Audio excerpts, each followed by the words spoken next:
Milattan sonra 200 yılında 190 milyon olan dünya nüfusu yüzyıllar boyunca çok düşük oranda artış gösterdi. Örneğin o tarihten 1200 yıl sonra yani 1400 yılında dünya nüfusu yalnızca 350 milyona yükselmişti. Nüfus artış hızını patlatan şey ise sanayi devrimi oldu. Çünkü sanayi devrimi üretimi daha önce hiç olmadığı kadar arttırdı. Buna bağlı olarak da nüfus arttı. Sanayi devriminin başlangıcı olarak gösterilen 1760 yılında dünyada 770 milyon insan yaşıyordu. 1900'lerin ilk yarısında tarihin en kanlı iki büyük savaşı yaşanmasına rağmen dünya nüfusu 1951 yılında 2,5 milyara geçti. 10 yıl sonra 1961'de 3 milyarı, 1975'te 4 milyarı, 1987'de 5 milyarı, 1999'da 6 milyarı, 2011'de 7 milyarı ve 2023 yılında ise 8 milyarı geçti. Fakat artık bu baş döndürücü yükselişin sonuna geldik.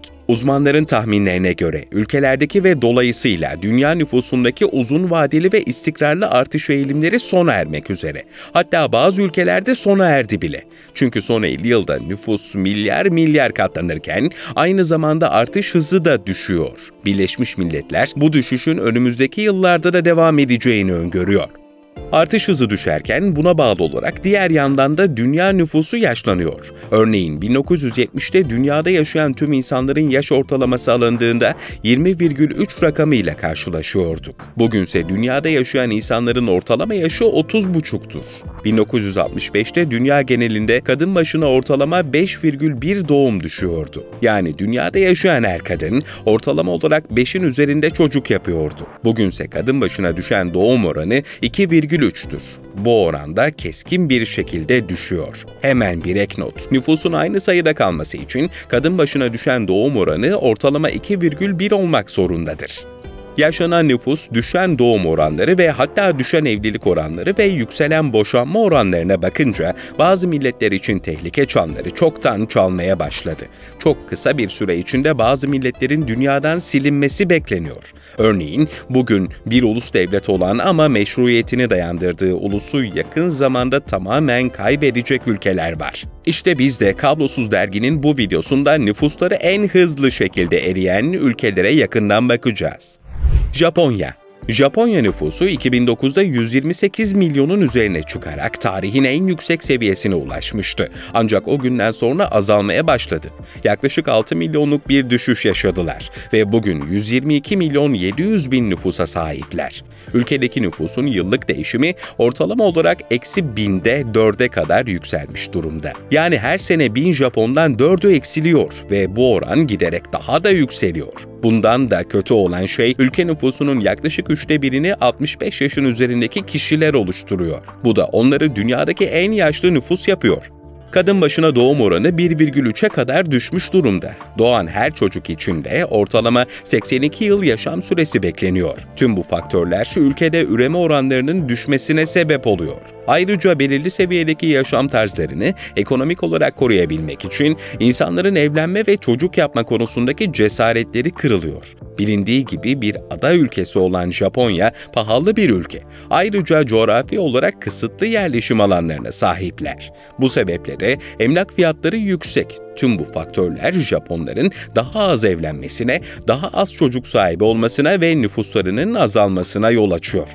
Japonya'da nüfusun erimesine yol açan ilginç detaylardan biri de kendi dillerinde Ohitori-sama diye adlandırılan yalnız yaşama sanatı anlamına gelen trendin yayılmasıdır. Son 10 yıldır yükselen bu trend pandemi sonrası daha da yaygınlaştı. Yalnız yaşamayı tercih eden insanların bunu seçmesindeki ana sebep arkadaş bulamaması ya da sosyal bir çevreye girememesi değil. Tam tersi, bulundukları iş ve arkadaşlık çevresinde kendilerini sürekli baskı altında hissetmeleridir. Devamlı kendilerinden talep edilen şeylerden kaçmak, beklentilerin baskısından kurtulmak isteyen Japonlar, boş zamanlarında kimseyle muhatap olmak istemiyorlar. Ayrıca bu durum sadece yetişkinler arasında değil, okul ve üniversite çağındaki çocuklar arasında da yayılıyor. Son yıllarda yalnız yaşama sanatı Ohitori-sama artık toplumun bütününde kabul görmeye başladı. Yemek ve eğlence sektörü de bu duruma ayak uydurdu. Örneğin karaoke, Japonların en sevdiği eğlence aktivitelerinden biridir ve bu aktivitenin keyfi bir grupla çıkar. Ama bugün insanların tek başlarına gidip karaoke yaptığı mekanlar var. Yalnız yaşam tarzı kabul görmeden önce bazı insanlar okulda veya iş yerinde yemeklerini tuvalet kabinlerinde yemeyi tercih ediyorlardı. Buna da Japonca benjomesi deniyordu. Yalnız yaşam tarzı yayıldıkça insanlar karşı cinsle de ilişkilerini en aza indiriyor. Bu da evlilik ya da çocuk yapma yolundaki engellerden birini oluşturuyor. Sonuç olarak Ohitori-sama da Japon nüfusunun erimesinin sebepleri arasında gösteriliyor. Japonya gelişmiş bir sanayi ülkesi olmasına rağmen göç konusunda uzun yıllar boyunca muhafazakar davrandı. Çünkü kapalı ve tek kültürlü bir ülke. Gelişmiş ekonomileri sayesinde dünyaya entegre olsalar da coğrafi konumlarının da etkisiyle yaşam tarzı olarak çok farklı olduklarını kendileri dahil herkes kabul eder. Bu geleneksel yapıyı korumak için de uzun yıllar boyunca özellikle de iş gücü göçüne mesafeli davrandılar. Yakın döneme kadar sadece yüksek düzeyde uzmanlığa ve bilgiye sahip profesyonellere oturma ve çalışma izni veriyorlardı. Fakat eriyen nüfusa bağlı olarak oluşan iş gücü açığını kapatmak için son zamanlarda göç politikalarını değiştirdiler. Artık işçi statüsündeki insanlara da oturum ve çalışma izni veriyorlar. Japonya Sağlık, Çalışma ve Refah Bakanlığı'nın 2024 yılının başındaki verilerine göre ülkedeki yabancı işçi sayısı ilk kez 2 milyonun üstüne çıktı. Romanya 19 milyon 600 binlik nüfusuyla zaten kalabalık olmayan bir ülkedir. Yakın tarihte siyasi olarak yaşadıkları iki dönüm noktası bugün onların nüfusunun endişe verici bir şekilde erimesine yol açtı. Bu dönüm noktalarından ilki Çavuşescu'nun devrildiği ve komünist düzenin sona erdiği 1989 yılıdır. Komünizm çöktükten sonra Romanya nüfusunun 1/4 başka bir ülkeye göç etti. Komünizmin çöküşünden sonraki diğer önemli dönüm noktası ise Romanya'nın 2007'de Avrupa Birliği'ne kabul edilmesi oldu. Rumen vatandaşlarının Avrupa ülkelerine serbestçe gidip yerleşme ve çalışma hakkı kazanması yurt dışına göçü yaygınlaştırdı. Hatta Rumen gençlerin bugün ilk hedeflerinden biri gelişmiş ülkelerden birine göç etmektir. İtalya ve İspanya'da 1 milyondan fazla, Almanya'da yaklaşık 900 bin, İngiltere'de 540 bin, Amerika'da 450 bin Rumen yaşıyor. Kanada, Fransa, Avusturya, Belçika ve daha birçok ülkede de yüz binlerce Rumen vatandaşı kalıcı olarak ikamet ediyor. Avrupa Birliği'nin resmi istatistik sağlayıcısı Eurostat verilerine göre aslında Rumen vatandaşları Avrupa'da ortalama olarak en genç yaşta çocuk sahibi olan topluluktur. Ama doğurganlık oranı kadın başına yaklaşık 1,6 çocuktur. Bu da göçlerle eriyen nüfusun telafi edilememesine ek bir faktör oluyor. Rusya'nın Ukrayna'daki işgali sonrası birçok batılı şirket, Doğu Avrupa'daki üretim ve operasyon merkezlerini Romanya'ya kaydırdı. Fakat yetersiz ve eriyen nüfus nedeniyle iş gücü bulmakta zorlanıyorlar. Romanya'da kadınların çocuk doğurma fikrinden giderek uzaklaşmasının altında yakın döneme ait bir tarihi travma da bulunuyor. Genel olarak diktatörler kadınlardan mümkün olduğunca çok çocuk doğurmalarını ister. Çavuşescu, kadınların daha fazla çocuk doğurması ve nüfusun artması için 1966'da bir yasa çıkardı. Bu yasayla doğum kontrol yöntemleri kısıtlandı. Çavuşescu, yasanın amacının Batı emperyalizmine karşı savaşmak ve bu sebeple iş gücünün arttırılması olduğunu savundu.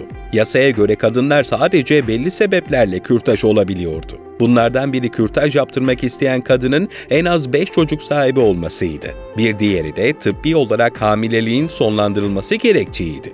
Eğer herhangi bir kadın gizlice kürtaj yaptırır ve bu ortaya çıkarsa hapis cezası alıyordu. Veya diyelim ki bir kadın kürtaj yaptırdı ve bu işlemden sonra bazı komplikasyonlar ortaya çıktı. Zaten hapis cezası alması muhtemel olan kadın eğer kürtaj işlemini yapan kişinin de adını vermezse tıbbi yardım alamıyordu. Çavuşescu'nun devrildiği 1989 yılında Romanya'da kadın ölümü oranı Avrupa'nın en yüksek seviyesindeydi. Ayrıca komünist dönemde istemediği halde çocuk doğurmak zorunda olan birçok kadın bu çocukları sokaklara terk etmişti. Yine Çavuşescu devrildikten sonra ülkeye dağılmış 700 merkezde 170 bin çocuğun hiç insani olmayan ve aşırı kalabalık yerlerde yaşamaya çalıştığı ortaya çıktı. Diktatör devrildikten hemen sonra kürtaj ve doğum kontrol yasası değiştirildi. Fakat uzun yıllar uygulanan yasa ve bu yasaya bağlı yaşanan dramlar Rumen halkının kolektif zihninde büyük bir travma yarattı ve çocuk sahibi olmak birçok kadın için bir tabuya dönüştü. Bulgaristan 1980'lerin başında yaklaşık 9 milyon olan Bulgaristan nüfusu bugün yaklaşık 6,5 milyona kadar düşmüş durumda. Bu oransal olarak modern zamanların en büyük nüfus kayıplarından biri demek. Bulgaristan eğer bu hızla devam ederse yaklaşık 100 yıl içinde dünya üzerinde Bulgar asıllı kimse kalmayacak. Bulgaristan, Avrupa Birliği'nin en fakir ülkesi. Üniversiteden mezun olan her gencin bir numaralı hedefi, ülkeyi terk edip gelişmiş ülkelerden birinde iş hayatına başlamak ve yeni bir hayat kurmaktır. Avrupa Birliği'ne katıldıkları 2007 yılından bugüne kadar yaklaşık 1 milyon Bulgar vatandaşı Almanya, İngiltere, Hollanda gibi zengin Batı Avrupa ülkelerine göç etti. Bu şekilde yüksek göç vermek, erkek nüfusunun daha hızlı erimesine neden oldu. Bulgaristan'da bugün nüfusun %52,1'ini kadınlar, %47,9'unu ise erkekler oluşturuyor ve bu dengesizlik giderek artıyor. Göçün bir diğer sonucu da yaşlanan nüfustur. Bugün yaklaşık olarak her 4 Bulgardan biri 65 yaşının üzerindedir. Her 10 Bulgardan da yalnızca yaklaşık 1,5'u 17 yaşın altındadır. Bulgaristan'da uzun süren komünist düzen 1990'da çökmüş ve ülke o tarihten sonra demokrasiye geçiş yapmıştı. Devlet işleyişi olarak demokrasiye geçmiş olsalar da komünist sistem kurumsal ve anlayış olarak devlet içinde varlığını sürdürdü. Bu da yolsuzlukların yaygın olduğu, kararların ülke ve halk için değil, devlet aygıtını elinde tutanların çıkarları için alındığı bir sistem doğurdu. Bu sistem yüksek oranda yolsuzluğun olduğu ve buna bağlı olarak gelir adaletsizliği ve fakirliğin yaygın olduğu bir ülke ortaya çıkardı. 2007'de Avrupa Birliği'ne dahil olup bu durumu bir ölçüde onarmış olsalar da hala eski alışkanlıklarını terk edebilmiş değiller. Ayrıca Bulgar halkı dünya üzerinde en yüksek sigara ve alkol tüketen topluluklardan biridir. Yaygın zararlı alışkanlıklar toplumsal sağlık sorunlarına ve yüksek ölüm oranlarına sebep oluyor. Yapılan son araştırmalara göre nüfus düşüşünün %53'ü doğum sayısının ölüm sayısının altında olmasından %47'si ise göçten kaynaklandığı ortaya çıktı. Bulgaristan nüfusunun erimesinin komşumuz olmasının ötesinde bizi ilgilendiren önemli bir detayı var. Bu ülke, Türklerin ya da bir başka deyişle Türk kökenli insanların bulundukları yerin toplam nüfusuna oranla en kalabalık olduğu ülkelerden biridir. Değişen kaynaklara göre Bulgaristan nüfusunun %10 ile %15 arasında bir oranını Türkler oluşturuyor. Bulgarlar arasında doğum oranları hızla düşse de Türk nüfusu için bu geçerli değil. Türk nüfusu her yıl yaklaşık olarak 15 bin artıyor. Eğer bu koşullar devam ederse yakın bir gelecekte Türkler Bulgaristan'daki ana etnik grup olabilir.